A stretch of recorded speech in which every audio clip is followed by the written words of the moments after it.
आज है दिन मंगलवार, तारीख 6 दिसंबर। सबसे पहले जानेंगे मौसम का हाल। यूपी में आज मौसम साफ रहेगा, लेकिन राज्य में ठंड बढ़ रही है। वेदर रिपोर्ट के मुताबिक आज यूपी में न्यूनतम तापमान 11 डिग्री सेल्सियस तक गिर सकता है। यहाँ अधिकतम तापमान 26 डिग्री सेल्सियस तक जा सकता है, जबकि आने वाले दिनों में तापमान 10 डिग्री सेल्सियस तक गिरने का अनुमान है। अब यूपी की 5 हेडलाइंस। यूपी की 3 सीट मैनपुरी, रामपुर और खतौली सीट पर हो रही वोटिंग खत्म हो गई है। शाम 3 बजे तक मैनपुरी में 43.93%, खतौली में 43.93% वोट पड़े थे, जबकि रामपुर में मतदान की रफ्तार बेहद धीमी दिखी। वहां सिर्फ 26.32% ही वोट पड़े। यूपी विधानमंडल सत्र के पहले दिन वित्त मंत्री सुरेश खन्ना ने वित्त वर्ष 2022-23 के लिए 33,759.54 करोड़ का अनुपूरक बजट पेश किया। बजट में नई योजनाओं के लिए 1400 करोड़ रुपए का प्रस्ताव किया गया है। केंद्रीय गृह राज्य मंत्री अजय मिश्रा टेनी की अर्जी कोर्ट ने खारिज कर दी है। आशीष पर कल आरोप तय किए जाएंगे। आशीष पर 4 किसानों और एक पत्रकार को अपनी कार से कुचलने का आरोप है।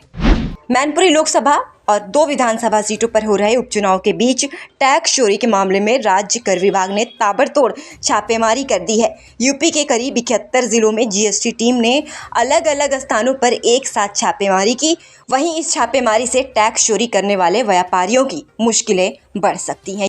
यूपी के कानपुर में एक महिला को उसके प्रेमी ने सुपारी किलर से अपनी आंखों के सामने मरवा दिया। महिला का प्रेमी अपनी ही गाड़ी पर बैठाकर सुपारी किलर के पास ले गया था, जहां गोली मारकर महिला की हत्या कर दी गई।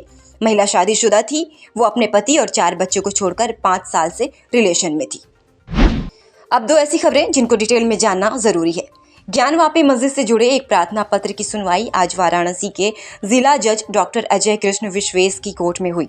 इस प्रार्थना पत्र से मां श्रृंगार गौरी केस के साथ ही ज्ञानवापी मस्जिद से जुड़े दूसरे 6 केस को सुनने की मांग की गई। कोर्ट में यह प्रार्थना पत्र मां श्रृंगार गौरी केस की लक्ष्मी देवी, सीता साहू, रेखा पाठक और मंजू व्यास की तरफ से दी गई है। कोर्ट ने इस प्रार्थना पत्र पर सुनवाई की अगली डेट 7 दिसंबर तय की है। वहीं मां श्रृंगार गौरी केस के तहत ज्ञानवापी परिसर में तहखाने को तोड़कर और मलबे को हटाकर एडवोकेट कमीशन की कार्रवाई आगे बढ़ाने की मांग की गई है। हाईकोर्ट के निर्देश पर सुनवाई के लिए अगली डेट 23 जनवरी 2023 तय की गई है। यूपी विधानमंडल सत्र के पहले दिन वित्त मंत्री सुरेश खन्ना ने वित्त वर्ष 2022-23 के लिए 33,759.54 करोड़ का अनुपूरक बजट पेश किया। बजट में नई योजनाओं के लिए 1400 करोड़ रुपए का प्रस्ताव दिया गया है। विधान परिषद में उप मुख्यमंत्री केशव प्रसाद मौर्य ने अनुपूरक बजट पेश किया। सबसे ज्यादा 800 करोड़ रुपए की राशि का आवंटन औद्योगिक विकास प्राधिकरणों को निजी इंडस्ट्रियल पार्क और हब विकसित करने के लिए दिए गए हैं। प्रधानमंत्री गतिशील योजना के लिए 200 करोड़ रुपए आवंटित किए गए। अब कहानी उस वीडियो की जो दिन भर इंटरनेट पर छाया रहा। बरेली के जेके स्कूल एकेडमी के टीचर गोविंद देवल की अचानक मौत हो गई। गोविंद शनिवार को अपने घर से स्कूल ड्यूटी पर गए थे। स्कूल में प्रार्थना हो रही थी, वो वहीं पर खड़े थे। प्रार्थना खत्म होने से पहले उन्होंने अपना सीना पकड़ लिया। पास खड़े दूसरे टीचर ने पूछा तो सिर्फ इतना ही बोले, मैं खड़ा नहीं हो पाऊंगा, सीने में तेज दर्द है।